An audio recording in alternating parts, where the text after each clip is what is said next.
Hi everybody, this is Edie with another episode of Table for One. I'm here at Millrace Center in the kitchen today with some really quick fun recipes for you. Today we're going to be working with pineapple and with that good old kitchen staple, Jiffy Mix. You probably have a box of this in the cupboard, but I'm going to show you a new way to work with this today. And one of the things is pineapple upside down cake with a kick. We were in New Orleans in February. My husband and I were going through New Orleans in February, and we stopped at one of Emeril Lagasse's famous restaurants. And just because it sounded so interesting and different, we had to try the dessert, which was this unique pineapple upside down cake. So let's get started. I've made about 3 tablespoons of butter. I melted this in the microwave. I got these fantastic Pyrex dishes the other day at Walmart. They come in a set of 3, and they're so easy to work with, but they're the perfect size for a small cake for 2 people. So I melted 3 tablespoons of butter, and I'm just going to take a brush and lightly brush up the sides of this Pyrex container just to get a nice coating of butter all the way around. Now I know it looks like a lot of butter in here, but pineapple upside down cake makes good use of that butter. Turns it into a lovely caramel. So there we go. We've got that all painted all around there. Now we're going to add brown sugar. This is a 1/2 cup loosely packed. I did not pack this down. Brown sugar, you can do more or less to taste, but I find this dessert works really well without being overly sweet.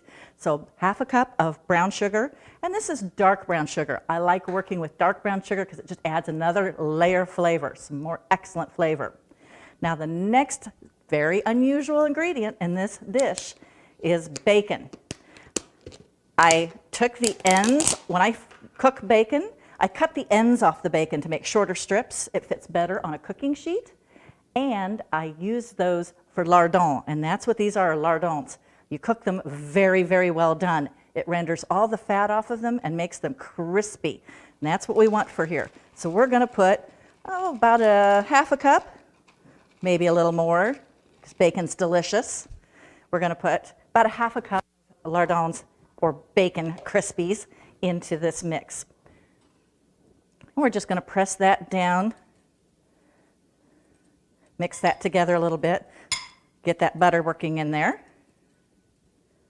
Now we're going to add about a 1/2 cup of pineapple.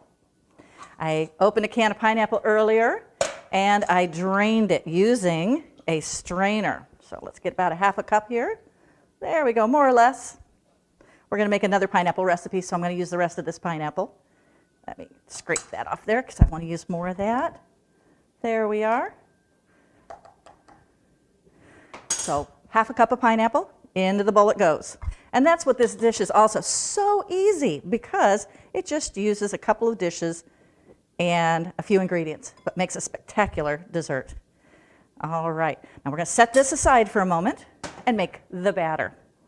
Our batter is going to consist of 1 egg, and this is just the instructions on the Jiffy box. Drop the egg in the egg, eggshell in the egg. That's all right. I always wash my eggs when I get home from the store, so it's nice and clean. This is the recipe, 1/3 cup of 1/2 and 1/2. Now the recipe on the box calls for milk. You can use any milk that you have on hand. If you want to use skim milk, 2% whole milk. I like the richness of 1/2 and 1/2 in this dessert. It makes the cake really moist and delicious. So 1/2 cup, or excuse me, 1/3 cup of 1/2 and 1/2. Again, just going off the recipe on the box. And these recipes will be online, just like always. And we're going to break our egg, stir it into the milk.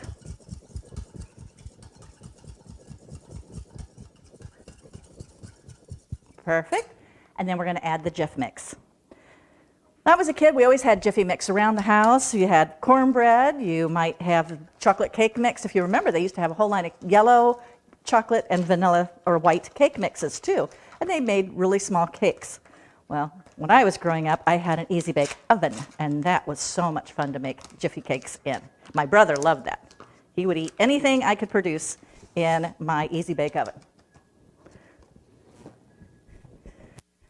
I don't bake a lot. I'm more of a cook than a baker, but that's what I like about this recipe. It's kind of a no-fail. Anybody can do this.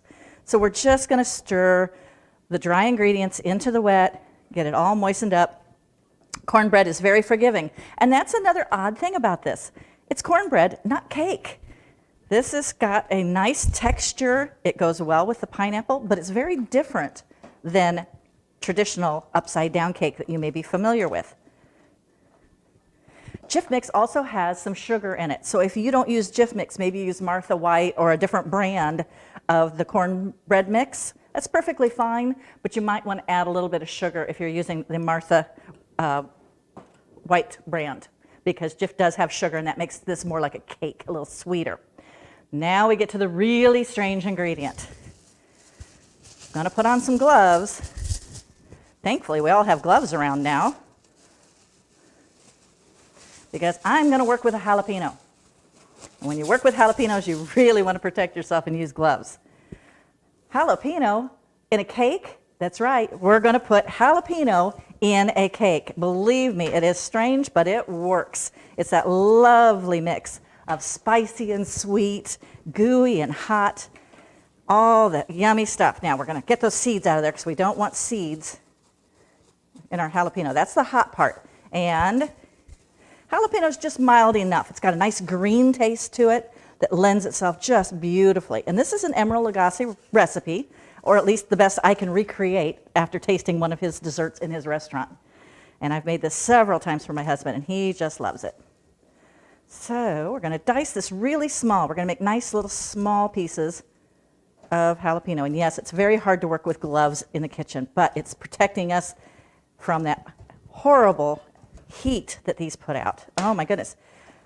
I wear contact lenses, and there's nothing worse than chopping up a pepper and then going to take your contact lenses out at night. It is, you'll only do it once, and you really learn. Okay, maybe I did it twice. All right, chopping up, just getting a nice little bites. Not terribly minced, but about that size.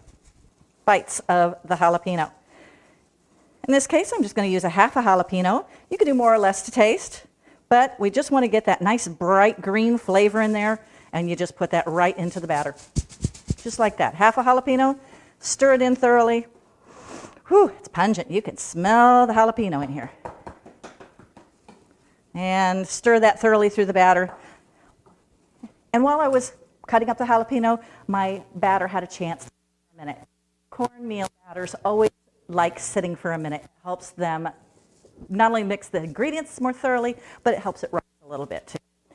And then we're just going to take it and put it right into our pan. They said these little Pyrex bowls are gems. I was trying to find something smaller to bake cakes and things for my husband and I, because I don't want to bake a whole big cake. You know, first of all, we have no business eating a whole cake, just two of us, and also it just seems wasteful. I can modify my recipes, but trying to modify the containers was really challenging. So finding these glass containers that can go right into the oven, a real blessing. And they come with these really cute lids too, so I can store leftovers in them. All right, that's ready to go right into the oven. I just put that in a tin. Makes it easier to take in and out of the oven. And also, if there's any overflow at all, it'll make sure it catches it instead of getting it on the bottom of my oven. And in it goes. That's going to go in there for 20 to 25 minutes. So while we're waiting for that to cook, I'm going to make our second recipe. Our second recipe is pineapple salsa. Very different, but very good. So we're going to take the remainder of our can of pineapple. Again, because of the size of that cake, I didn't need a whole can. So this also stretches not only your budget, but also helps you know what to do with a whole can of crushed pineapple. I find this recipe for the cake is better with crushed pineapple instead of the pineapple rings, but if you want to make it fancier, of course, you can do the pineapple rings and the cherries like we used to do. But crushed gives you a lot better flavor because it really gives you a better coating. So we're going to take that drained pineapple, and it looks like we have about a cup of pineapple left. I'm going to put that in our bowl. And then we're going to start adding some other ingredients. We're going to start with the rest of that jalapeno while I've got my gloves on. And again, I want to take the veins and the stem or the seeds out of there. That's the part that carries the most heat. That's got the punch. So we're going to get those out of there. I'll tell you what, I'm going to switch cutting boards real quick. That way I can use this one to catch things like those seeds. that out of the way so you can watch what I'm doing here. And I'm just, again, slicing the jalapeno, getting it into small pieces so it incorporates flavor without being too hot for any one bite. And yes, it's incredibly awkward cutting with these gloves on, but it's very necessary.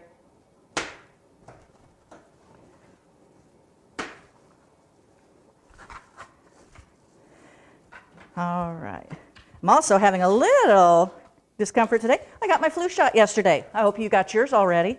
Get out and get your flu shots early. They are encouraging us to get our flu shots early this year. So be sure you check with your doctor, check with your pharmacist, and get that flu shot early. I got mine, and while you do have just a little discomfort, it's certainly worth it, and it's a lot better than the discomfort you'd have if you caught the flu.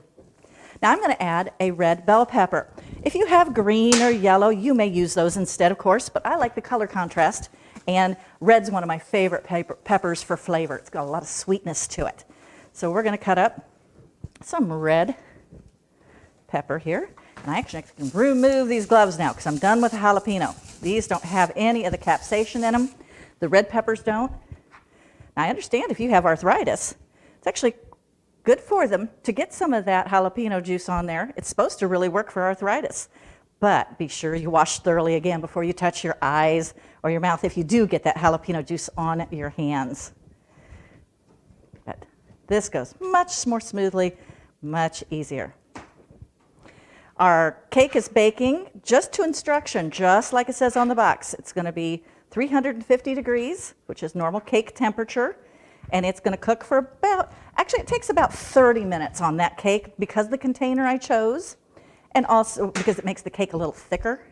And when it's thicker, it needs to cook a little longer. But you'll be able to tell, you'll be able to pull it out and take a peek and see if it's set up properly, if the cake batter looks dry, and if you insert a fork in the middle of the cake, it should come out clean. I mean, excuse me, a knife. If you take a butter knife and stick it down in the middle of your cake, you can also use a strand of spaghetti for that as well.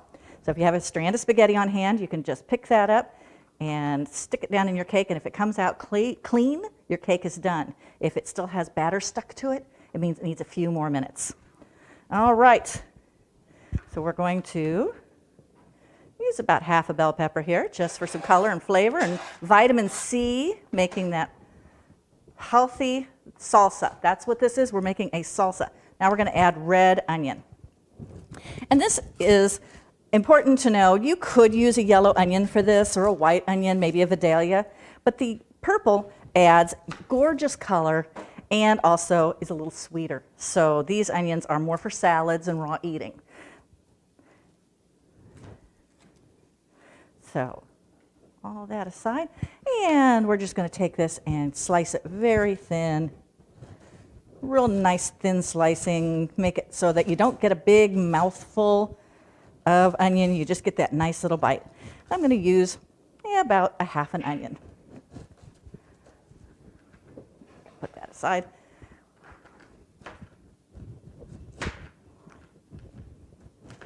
There we are. You can do that more or less to taste. If your family doesn't like onion, raw onion, you can leave that out, although I find it adds a really nice punch, nice flavor. Now our final ingredient is good old rice wine vinegar, one of my favorite things. And this is called seasoned. Seasoned rice wine vinegar means that it has a little sugar and a little salt in it. It's not just vinegar, but it's got a nice light, crisp flavor. I'm going to put about 2 tablespoons, that was about 2 tablespoons of vinegar. And we're just going to stir that up. It smells so good. Now this is a delightful relish that's great just served as a small side, as a little relish to perk up dishes. Great with pork, chicken. Just makes a lovely little side relish or side salad. And the sweetness of the pineapple, the bite of the vinegar, the jalapeno, peppers, it's just a fantastic mix together. We're just going to put a little in this bowl. And it's fun to add things like this. Not only do you get a lot more vegetables this way because you're getting little punches of vitamin C and some other wonderful vitamins in here, but it also brightens up your table, gives you something different to serve. Let's check on our cake, see how it's doing.